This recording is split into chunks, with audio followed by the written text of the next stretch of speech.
खबर तो आपने सुनी ली होगी, बहुत बुरी खबर और बहुत ही डिसअपॉइंटिंग न्यूज। मैंने कभी इतनी अंधेर नगरी चौपट राज नहीं देखा जो मैं अब देख रहा हूं। तुम्हारी पीसीबी फ्रॉड कर रही है, चोरी कर रही है। 100 मिलियन, तकरीबन 99 पॉइंट समथिंग, 100 मान के चलो, राउंड ऑफ करके $100 मिलियन का फ्रॉड कर दिया बिना किसी प्रोसेस के। ब्रॉडकास्टिंग राइट, बिना किसी प्रोसेस के ये कोच अपॉइंट, बिना किसी प्रोसेस के टिकट, बिना किसी प्रोसेस के पंजाब पुलिस को इतने मिलियन। मैं बिल्कुल सलाम वलाम नहीं करूंगा। उसकी वजह यह है क्योंकि मुझे इतना सख्त गुस्सा है इस पीसीबी के ऊपर। उसकी रीज़न ये है, उसका रीज़न भी मैं बताता हूँ। हद होती है, खुदा की कसम हद होती है तुम लोगों के ऊपर। फिर उसके ऊपर कहते हैं कि इंडिया गेम खेल रहा है, वो तनवीर अहमद टाइप के, कि वहां पे जय शाह बैठा है, वो अमित शाह का बेटा है, वो पाकिस्तान के खिलाफ साजिश कर रहा है। यार इतने बेवकूफ तुम लोग हो। और लाते जाओ ऐसे लोग, और लोग लाते जाओ, और बदनामियां कराते जाओ, और बेइज्जती कराती जाओ अपने, और अपनी जलील होते रहो। काम का बंदा नहीं लाओगे तो काम नहीं होगा। तभी मैं कहता हूं कि मदरसे में पढ़ी कौम ना, दे डिजर्व दिस। ये तनवीर वनवीर सब जाते होंगे लाहौर के मदरसे में। दैट इज वाई इनको बेवकूफ बनाना इतना आसान है पाकिस्तानियों को। इनको अनएजुकेटेड रखो। इनके एलीट, मैं इनके एलीट को इस मामले में मानता हूं, उनको पता है कि इनको डंगरों के जैसे कैसे रखना है। टोटल फ्लैट इरेगुलरिटीज जो हैं इस पूरी रिपोर्ट के अंदर, ऑडिट रिपोर्ट के अंदर, वो 6 बिलियन की हैं। सारी ऑडिट रिपोर्ट लीक नहीं हुई है, उसके मोटे मोटे कुछ पॉइंट्स लीक हुए हैं। आपके पास नालायक लोग हैं। किधर है chairman PCB? He has to be answerable, and I request the higher authorities and to the honorable courts to take a very good look at it in this matter, और इसकी inquiry governor, Pakistan governing board न करे, इसकी तहकीकात अदालत करे। इसलिए Pakistan cricket में तबाही है भाई। मैं जो रोज आना बैठ के रोना रोता हूँ, इसीलिए रोता हूँ कि भाई ये लोग पाकिस्तान क्रिकेट बोर्ड को पता नहीं क्या समझते हैं यार, जिस तरह से ये लोग पाकिस्तान क्रिकेट बोर्ड को चलाते हैं। पाकिस्तानी कह रहे हैं कि यार तुम लोगों को नहीं आता क्रिकेट खेलना। यहां पे देखो, तुम्हारा तो आईपीएल का वैल्यूएशन बढ़ रहा है, यहां पे पर्सनल वैल्यूएशन बढ़ रहा है। पर्सनल वैल्यूएशन पड़ रहा है। कह रहा मैं मुल्क का पेट तो तब भरूंगा ना जब मेरा पेट भरेगा। पूरी दुनिया में ये वीडियो अब जब वायरल होगी तो इस पे पाकिस्तान की और बेइज्जती होगी। लेकिन आपको आइडेंटिफाई तो करना ही पड़ेगा प्रॉब्लम, आइडेंटिफाई तो करानी पड़ेगा प्रॉब्लम कि यार गलतियां कहां की थी। तो भाई ये कौन सा तरीका है इंस्टीट्यूशन चलाने का? इस द पाकिस्तान क्रिकेट बोर्ड, मतलब पाकिस्तान क्रिकेट बोर्ड क्या सिर्फ मोहसिन नकवी की क्या कोई जाती मिल्कियत है? भाई एक इंस्टीट्यूशन है, जो भी उनसे पहले आया अगर उसने गलत काम किया है तो ये फर्ज बनता है मोहसिन नकवी साहब और उनके मतलब टीम का कि वो उस चीज को पॉइंट आउट करें, उन चीजों को सही करें। पाकिस्तान के जो ऑडिट करने वाले जो जर्नल हैं वो कहते हैं कि भाई साहब बहुत सारे पैसे हैं, बहुत सारी इरेगुलरिटीज हैं, ये मामला समझ नहीं आ रहा। यकीन मानिए इतना खौफ का आलम है। मैं स्पेशली लाहौर जर्नलिस्ट की बात कर रहा हूं, इतना खौफ का आलम है। कोई बंदा नकवी साहब से थोड़ा सा भी मुश्किल तंग सवाल भी नहीं। उसके ऊपर कहते हैं कि इंडिया गेम खेल रहा है, वो तनवीर अहमद टाइप के, कि वहां पे जय शाह बैठा है, वो अमित शाह का बेटा है, वो पाकिस्तान के खिलाफ साजिश कर रहा है। यार इतने बेवकूफ तुम लोग हो। मैं सॉरी टू से दिस, तुम्हारे क्रिकेटर जो बोलते रहते हैं टेलीविजन पे, शाहिद अफरीदी टाइप, तुम लोग इतने बेवकूफ हो। तुम खुद अपने साथ गेम खेल रहे हो, तुम्हें अमित शाह का बेटा दिख रहा है वहां पे गेम खेलता हुआ। ठीक है, वो गेम खेल रहा है नहीं खेल रहा है किसी को नहीं पता। तुम्हारा खुद का जो auditor, controller and auditor CAG होगा वहां का, और कौन है? यही ऑडिटर जनरल ऑफ पाकिस्तान का। हाँ, controller and auditor general of Pakistan ये कह रहा है कि तुम्हारी पीसीबी फ्रॉड कर रही है, चोरी कर रही है। 100 मिलियन, तकरीबन 99 पॉइंट समथिंग, 100 मान के चलो, राउंड ऑफ करके $100 मिलियन का फ्रॉड कर दिया बिना किसी प्रोसेस के। ब्रॉडकास्टिंग राइट, बिना किसी प्रोसेस के ये कोच अपॉइंट, बिना किसी प्रोसेस के टिकट, बिना किसी प्रोसेस के पंजाब पुलिस को इतने मिलियन। कोई अकाउंटिंग नहीं है, कुछ नहीं है, बस कर दिया। और यहां पे रोहित शर्मा ने बॉल के अंदर चिप लगा रखा है, और वहां पे 22 पंडित आए इंडिया से, उन्होंने मंत्र पढ़ दिया। यार सर्कल के बाहर टॉस उछाल दिया। सर्कल के बाहर रोहित शर्मा कभी देखा है आपने? टॉस करता है तो सर्कल के बाहर। तभी मैं कहता हूं कि मदरसे में पढ़ी कौम ना, दे डिजर्व दिस। ये तनवीर वनवीर सब जाते होंगे लाहौर के मदरसे में। दैट इज वाई इनको बेवकूफ बनाना इतना आसान है पाकिस्तानियों को। इनको अनएजुकेटेड रखो। इनके एलीट, मैं इनके एलीट को इस मामले में मानता हूं, उनको पता है कि इनको डंगरों के जैसे कैसे रखना है।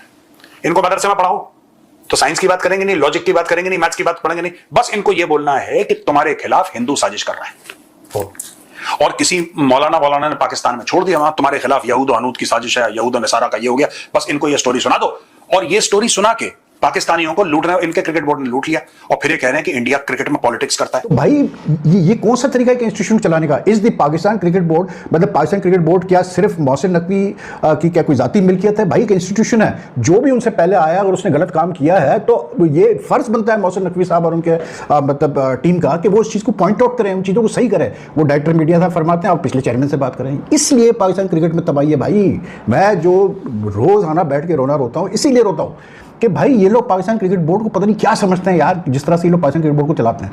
मतलब जो इरेगुलरिटीज पॉइंट आउट की गई है ऑडिटर जनरल एक बड़ी पोस्ट होती है, कोई मजाक नहीं है। अच्छा, ये पहली दफ़ा नहीं एजी साहब ने जो है पॉइंट आउट किया है पाकिस्तान क्रिकेट बोर्ड के अंदर ये खामियां, ये फाइनेंशियल बंगलिंग्स वगैरह, ठीक है, लेकिन कुछ नहीं हुआ। ज़का अशरफ साहब, ये मैं बता रहा हूँ, मज़े की बात मैं आपको बताता हूँ, 2011-12 में 2012 के बाद कुछ महीने ज़का अशरफ और नजम सेठी का टसल चलती रही सुप्रीम कोर्ट ऑफ पाकिस्तान में कि कौन चेयरमैन है, ठीक है। वो एक मजाक बना हुआ था कि एक दिन 3 दिन के लिए एक चेयरमैन होता था, 3 दिन के लिए दूसरा चेयरमैन होता था, चले। उसके बाद जो है जी नजम सेठी फाइनली और शहरियार खान जो है वो आ गए क्रिकेट बोर्ड में, उन्होंने क्रिकेट बोर्ड को चलाना शुरू किया। उस वक्त ज़का अशरफ का जो टेन्योर गुजरा था पहला, उसमें भी काफ़ी इरेगुलरिटीज़ आई थी। तो नजम सेठी ने कहा था कि जी हम बिल्कुल पॉइंट आउट करेंगे और लेके आएंगे ये सारी चीज़ें सामने कि क्या चीज़ें गलत हुई है, ठीक है। कुछ नहीं हुआ आज तक, वो 10-12 साल गुजर गए, कुछ नहीं हुआ। उसके बाद ज़का अशरफ फिर चेयरमैन बने, इनको मतलब एडहॉक मैनेजमेंट कमेटी का जो है वो चेयरमैन बनाया गया फ्रॉम जुलाई 2023 टू कैसे बोलते जनवरी 24 तक। टोटल फ्लैट इरेगुलरिटीज जो हैं इस पूरी रिपोर्ट के अंदर, ऑडिट रिपोर्ट के अंदर, वो 6 बिलियन की हैं। सारी ऑडिट रिपोर्ट लीक नहीं हुई है, उसके मोटे मोटे कुछ पॉइंट्स लीक हुए हैं, तो वही आपके सामने प्रेजेंट करें कि unauthorised utility and accommodation payments जो पहला है इस पूरी इरेगुलरिटीज का पार्ट, कि अनऑथराइज्ड यूटिलिटी और अकोमोडेशंस की जो पेमेंट थी पीसीबी चेयरमैन को, वो तकरीबन 4.17 मिलियन फेब से लेके जून 2024 तक, यानी ये मोहसिन नकवी साहब के टेन्योर के अंदर, डिस्पाइट क्योंकि उनके पास मिनिस्ट्रियल प्रिविलेजेस भी हैं, वो कवर वहीं से कॉस्ट कर देते हैं, तो यहां पाकिस्तान क्रिकेट बोर्ड में 4.17 मिलियन यानी 41 लाख 42 लाख आप समझ लीजिए ऑल टुगेदर, जो कि फाइनेंशियल रिपोर्ट 2023 से लेके 2024 तक है। सो उसमें ये हाईलाइट किया गया जो मोहसिन नकवी के खाते में आता है कि जी मोहसिन नकवी साहब तो इंटीरियर मिनिस्टर ऑफ पाकिस्तान है, सो उनको क्यों ये पैसे दिए जा रहे हैं। तो ये एक आप एलिगेशन कह लो, हाईलाइट कह लो, या आप ये पहला कह लो कि ये जी पहला ऐसा मामला है जो एक इशू बना है। आगे चल के और भी मामले हैं जो कि इशू बने हैं इस ऑडिट रिपोर्ट के अंदर, कि डायरेक्टर मीडिया, आप सबको याद होंगे, पाकिस्तान की पहली फीमेल स्पोर्ट्स जर्नलिस्ट और काफी बड़ा नाम और काफी रिस्पेक्टेबल नाम, पाकिस्तान टेलीविजन की आज तक जो स्पोर्ट्स चैनल उसको हिट कर रही है, आलिया रशीद साहिबा, उनकी अपॉइंटमेंट के ऊपर एतराज उठाया गया है कि वो एकदम से उनकी अपॉइंटमेंट कर दी गई और 8.1 million salary distributed at per annum, so 9 lakh रुपए की सैलरी बनती है। यकीन मानिए इतना खौफ का आलम है, मैं स्पेशली लाहौर जर्नलिस्ट की बात कर रहा हूं, इतना खौफ का आलम है, कोई बंदा नकवी साहब से थोड़ा सा भी मुश्किल तंग सवाल भी नहीं पूछ सकता, कोई बंदा भी। मैं आपको एग्जांपल देता हूं, एक जर्नलिस्ट है, मैं नाम इसलिए नहीं ले रहा, उस बेचारे की नौकरी से चला जाएगा, वो क्यों चला जाएगा मैं वो भी आपको बताऊंगा।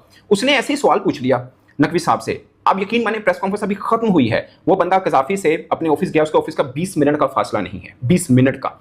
और उनके जो पाकिस्तान क्रिकेट बोर्ड के खास मैं नाम भी ले लेता हूं, रफी साहब हैं, उन्होंने उस लड़के के ब्यूरो चीफ को फोन कर दिया कि भाई आपका बंदा चेयरमैन साहब से इतना उल्टा सवाल पूछ रहे। वो ब्यूरो चीफ, वो गया, ब्यूरो चीफ ने कहा ये तुमने क्या हरकत की है, तुझे नहीं पता वो कौन है, मतलब जो भी ब्यूरो चीफ ने उनको सख्ती से बोला, उस जर्नलिस्ट ने मुझे बताया, और ये मैं कसम से मैं झूठ नहीं बोल रहा। हेलो दोस्तों, जय हिंद। तो पाकिस्तान के चेयरमैन मोहसिन नकवी भाग गए हैं, फरार हो गए हैं, फुर्र हो गए हैं। कहा जा रहा है कि सारा पैसा पीसीबी का ले गए हैं, चोर के भाग गए हैं, और पीसीबी अब डूबने वाली है, कंगाल होने वाली है।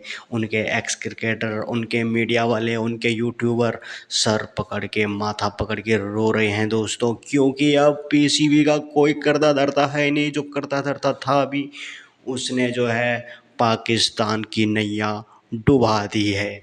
अब क्या करेगा पाकिस्तान, कैसे जिएगा पाकिस्तान? क्या पाकिस्तान की क्रिकेट वापस ज़िंदा हो पाएगी? क्या पाकिस्तान फिर से अपने क्रिकेटरों की सैलरी दे पाएगा? वरना यहाँ पर उनकी सैलरी तो मेरे को लग रहा है दोस्तों कोई नहीं देने वाला। बाबर आजम अब जो है चंदा मांगने वाला है पीसीबी वालों से। चलो दोस्तों, वीडियो को लाइक शेयर सब्सक्राइब जरूर कीजिए। मिलते हैं आपसे नेक्स्ट वीडियो में। बाय बाय दोस्तों, टेक केयर।